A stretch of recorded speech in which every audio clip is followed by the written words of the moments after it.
Why do I care? I was watching a video by Funky Frogbait, absolutely amazing creator, and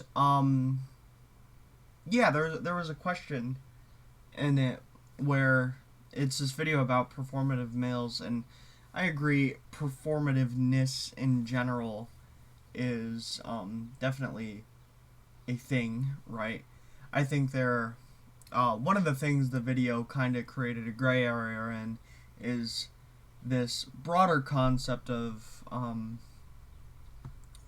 performativeness and the just performativeness as it pertains to the definition. And they, Funky Frogbait, said that all gender is performative, and gender roles, which gender and gender roles are kind of like they're Gemini, right? They are twins. They interact with each other, and I mean I agree with that, and for the most part, I think there is a sex component to gender that is kind of always going to be woven in there. It's like the foundation, like genitalia differences and things like that. Those are woven into the definition of gender that don't really have anything to do with gender roles and expression, but for the most part, the idea of gender is this performative thing. But she asks this question where it's like, if we go, asserting that everyone is performative or we're so concerned with it, like, why do we care? Why do we give a fuck? Right? And it's a good question. Why do I care? On the surface level, for me, it's like when someone says they're a Librophile or a bibliophile, um, they're a connoisseur of arts or music, or an art lover, or, a sinophile, or, they're a self proclaimed lover of the sciences and things like that. I value the topics I care about very intensely. And so I want the authenticity, I want good things to come out of them, and I feel like despite their accessibility, I feel like people who are disingenuous are going to absolutely make things that are of unsubstantial quality, or they're just made for the popular, the popular consumption, right? And I mean, there's room for those sorts of things, but I mean, how many people are going to watch new movies, even if they're bad, and have that lead to there being a greater production of, um, you know, slop movies or garbage movies, right? If Adrian Brody, um, bless his heart, he's one of my favorite actors, but if he wins an Oscar for using artificial intelligence in his role, then how much does that say to, film companies looking to completely outsource their entire creative process to artificial intelligence and create slop films because they know they can make money? Like, what's the cause and effect there? So there's that.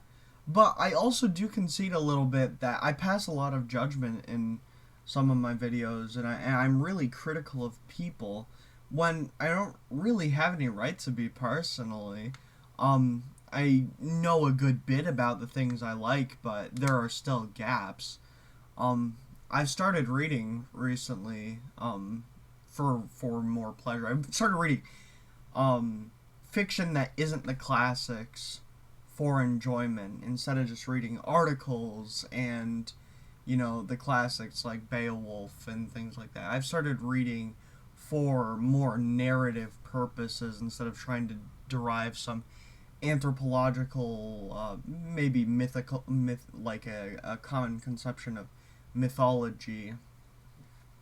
Um, yeah, so that, like, I'm reading pickup films, or not films. I'm reading pickup titles, right? Just things I have on my shelf. I'm not going out of my way to buy new books. You know, I'm reading the Salad Days by Douglas Fairbanks Jr. I'm reading Treasure Island. I think that might be a classic. I don't know. And you know, I've been going through Nala by Carmen Laforet, the Spanish and the English version, trying to keep up. And I'm going through it again because I was reading it for its Spanish language value. But yeah, now I'm going through looking for symbols and looking for the importance, and what a lot of people would say to me. I feel like a lot of these people, that maybe if they were like me, they would say that I'm being performative. And you know, not that it hurts, because I don't really care what people think of me, but it definitely is something that would get me thinking, and I think it's true. Not that I'm reading performatively or doing this for any performative reason. I do have intrinsic motive to increase my knowledge of the English language so I can apply it in other places. And I don't know, I like words. I like knowing words, and I like knowing where words come from. But yeah, that is my intrinsic motive. But I feel like by my own logic, because I don't consider myself a Librophile, um, perhaps it could be seen as a bad thing to even talk about in a video that I'm doing this, right? But I don't know, you don't need to be an expert by any means, but yeah, I think I need to make it more clear that I don't have any problem with anybody doing anything, really. With obvious exceptions and extreme cases, right? But yeah, I mean, when you're starting off something, it's really hard to get into it if there's always that person that's like, being uh, snooty over your shoulder, like, oh, you're not really into this. And I'm a person, I really like British literature. I read a lot of British literature. And, I'm really interested with the country of England itself. And overall, I mean, there's always going to be that person, I feel, that is going to look at that and be like, oh, you're just trying to be an angle. You're trying to be English or whatever. And, yeah. And I don't know, I oppose that as well. But, yeah. I think it's definitely a notable question to ask. Like, why are we caring about these things? Maybe I need to give people the benefit of the doubt more. Maybe I need to not be this grumpy old person, because I have no right. I've never had the right. And I'm going to continue my association with not accepting any labels, right? I'm not going to applicate various nomenclature to myself. I'm not going to give myself a nominative description of anything in brief, right? And I don't need to do it at all in general, because no one's asking for it. No one's asking for me to define myself. And anytime someone asks me if I want to put that label on myself, like people ask me, they throw that word polyglot that I hate so much out, and I can kindly decline that. And that's the great thing about expression. I don't have to be anything, right? And that's another great thing. Like people ask me what do I want to do, after I finish baccalaureate, magistrate, and my doctorate programs.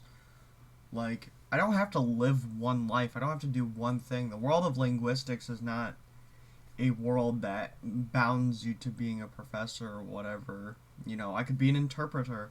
I could be a translator. I could be a professor. I could teach English as a second language. And even then, like, that's the tip of the iceberg, right?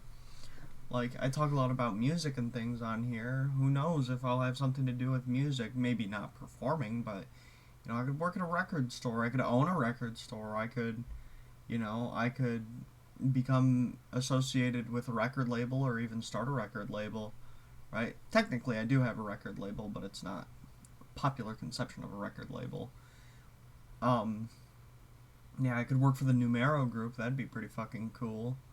Um, yeah, who knows? Maybe one of these days, one of these videos will go batshit crazy in the viral sphere, and I'll start making money off of YouTube, and then I can start having a proper setup, and I don't know, talk about things I like more than I do. And certainly in the future, I'll have more spare time to make videos I want to make. And yeah, I mean, I really am at a place on this channel where I can make videos about anything, and I have made a lot of videos about anything. I upload my songs. I've uploaded gaming. I would love to do more gaming videos. I just don't know what people would be interested in, and for me, the types of games I play are, these 2010s video games, and a lot of them come from my childhood. I would love to make videos about Star Trek Bridge Commander, playing through the campaign. That'd be fucking awesome. Um, I could make videos about Elder Scrolls lore. I'd like to do that. My point being, I could do a lot of things on this channel. I could do a lot of things with my life in general, and I feel like that's another thing, like that's an answer to that question. Why do you care? Because if someone pours their time into being disingenuous, they're doing themselves a disservice. And I feel like if you're close to one of these people that puts on a countenance of something that they aren't really, that you have a responsibility to them to be like. Now, of course, there are people that are really caught in that, and that's part of who they are, and that's a different conversation entirely. But I feel like that responsibility is there, and it's like, hey, what are we doing? essentially, that's the response. What are we doing? And the incorrigible will, um, the incorrigible will blow that off, and they'll be dismissive. But some people, that's the nod they need, and I've said in my videos, there are things people are good at, but so many people try to off-put this, this grand vision that they have the capability of doing it all. And one of the things I've been trying to do with myself is practice that discipline, and part of this video is exerting that discipline to be like, hey, maybe I went a little too gung-ho on this, or I want to clear things up instead of being like, my word is law. My pensation is unfalsifiable, right? My pensation is unerroneous. It's perfect, right? That would be egregious. That would be terrible. That would not have any facticity to it. In other regards, though, part of my discipline in the future will avoid making these menial videos. And I have nothing wrong with ranting. I'm going to continue to make these rant videos. Not even rant. They're spiels. They're not tirades, because I'm not angry. I've never been angry. I get passionate about things, surely, but yeah. I'm going to continue to make these videos that are just kind of dumping, just thinking, because I think thinking is important. But I'm also going to do it in a time going forth where my productivity is not going to be measured in how much output I can do myself, because that has been my approach for the past several months. And I don't know, I can't go on like that and be expected to make good things. I need to intake, I need to intake and not replicate, but I need to get myself thinking. I need that helix, right? Because I cannot make something in a world created by myself where I'm the sole input and output loop, because then I create nothing of merit. Then I create nothing that deserves to deserves to exist, because then it's just a reflection of self, and that is something I'm completely against entirely. Now, there are the four literary methods that, you know, are there. There's the expressive, pragmatic, the other two. But, yeah, like, there are going to be, like, self-help books, and there's going to be autobiographies and things like that. But I'm not working on any of those things, and I will probably never write an autobiography. I have nothing important to write about. But yeah, like, I need, if I want to make something that is true to self, or not true to self, true to my morals and true to my ideas of what I want to create and how I want to create it, I need it to be a reflection of the world in some capacity. I need it to be a reflection of, myself. I need it to be a reflection of the reader in some way. And I need it to be a reflection of morality in some way.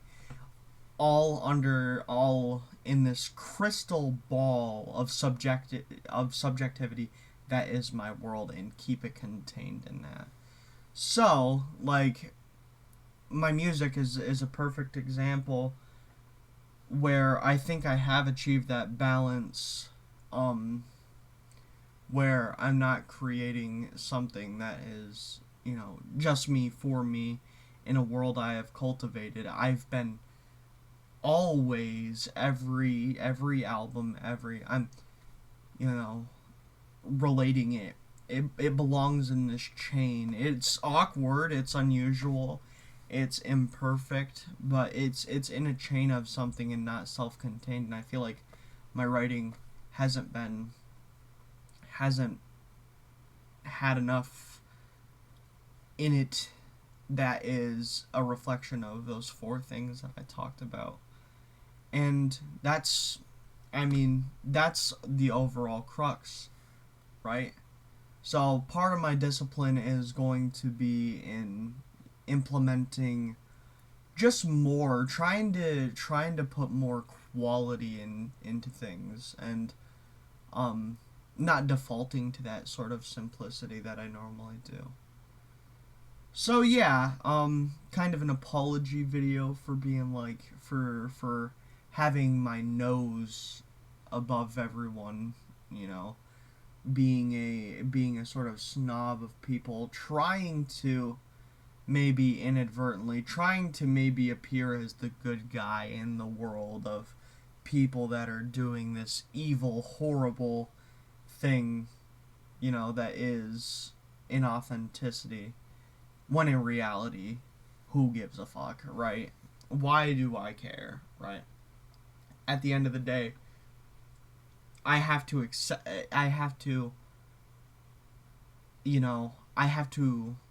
analyze what I do, and I have to analyze my motives and answer the question, am I doing this for the right reasons? Am I thinking of the right things? Am I doing this to improve anything? Am I getting something off my chest in a coherent way? And to me, the answer to that question, when I watch a lot of my videos, or, I don't watch them in full because a lot of them are really long, and I don't have that sort of patience or tolerance for myself. But the answer to that question a lot of the times is no, with an asterisk. I'll never trim down the long form story, or not long form story, the long form content. I like having these intricate, put together, kind of just mind dumps, but in the same realm, I want them to express who I am adequately, right? And I want them to have those four things as well. A lot of the objectivity in my writing is I try not to put finite concepts in my writing, and I can't do this entirely faithfully. But I like to have an accessible writing, and that's what I try to make my videos like too. which is why I don't like to talk about things like politics, because politics are finite. The United States is not going to exist forever, right? Even the world we live in is not going to exist forever. The sun is not going to shine forever. Everything I have created is not going to exist forever, and that's okay. I'm trying to prolong its life cycle, but that's okay. Overall, though, like, I need that human connection. So, another thing, part of my discipline, is putting these things in my, putting things in my works, I guess. I don't like that word, because work, I do it for pleasure, I absolutely. Obras, right? I'll use a Spanish word because trabajo is like a work of writing, whatever. But obras, right? My thing with these obras are, you know, they are a part of history. Even if they're obscure, no one ever reads them. They will exist in this historical, this historical narrative. If I write something in the now and I talk about things from the past, it will be a reflective piece, right? If I write it with a sense of modernity, even if it's not the exact year, it will be a part of the history. This is what life was at the time. Like, we look at Shakespeare, we look at Treasure Island, they are a reflection of their times. Beowulf is a reflection of what was, maybe not the historical aspect, but, what were people talking about? What were the sentiments of socialization? What were, the common images? It's very anthropological. So that's going to be my justification for putting these finite concepts, because I am a part of history, right? That is ultimately true. In every sense of the word, I am a part of history. Not I myself am not history. I will never do anything significant enough to, lead to that broader historical narrative, but I am living through history, whether it's grander or in the smaller scheme of things. I exist, and my creations exist within that historical concept, right? In 400 years, if the English language or humanity or society still exists, the English I speak now will not be the same. Things are constantly changing, and that's the ultimate truth. So I have to accept living with history, and living in history in that regard. So yeah, I'm gonna cut it at that. I hope my apology is cohesive and understandable. I have break this next week, so expect couple videos to be recorded. I'm not going to try to churn them out. I'm going to let them come to me naturally, as this one has. And truth be told, I didn't know how to frame this in a couple takes, and I do kind of just do everything off the dome. So I did record this a couple times because I didn't like the arguments I was making, and that too is its own right discipline, right? So yeah, I don't know. I want to make videos about video games and music, and I haven't done one of these sit down performance things that I like to do sometimes in a while. I'll get a couple songs together, maybe play them for you. Hope that you enjoy them. I have Carmena coming out, and I have Solris coming out tomorrow, I believe. So yeah, stick around for those things. Thank you to the audience that this may or may not garner. And yeah, stick around. 300 subscribers. I only ever wanted 100. 100 is my magic number. It's enough people for me to be like, hey, this has got some attention, but it doesn't allow me to be in over my head. But now I'm shooting for 1,000. I'll be completely satisfied if that happens. That will blow my mind if that happens, but I'm not so sure that it will. But hey, I'm going to collect gaming clips hopefully soon and make make an actual proper gaming video. And yeah, cool. It'll probably be Battle Station specific. I fucking love that game. I'm number 3 in the world on console for the US campaign, and number 2 for Japan. Yeah, I'll talk about that more in another video soon. But thank you for listening. Peace.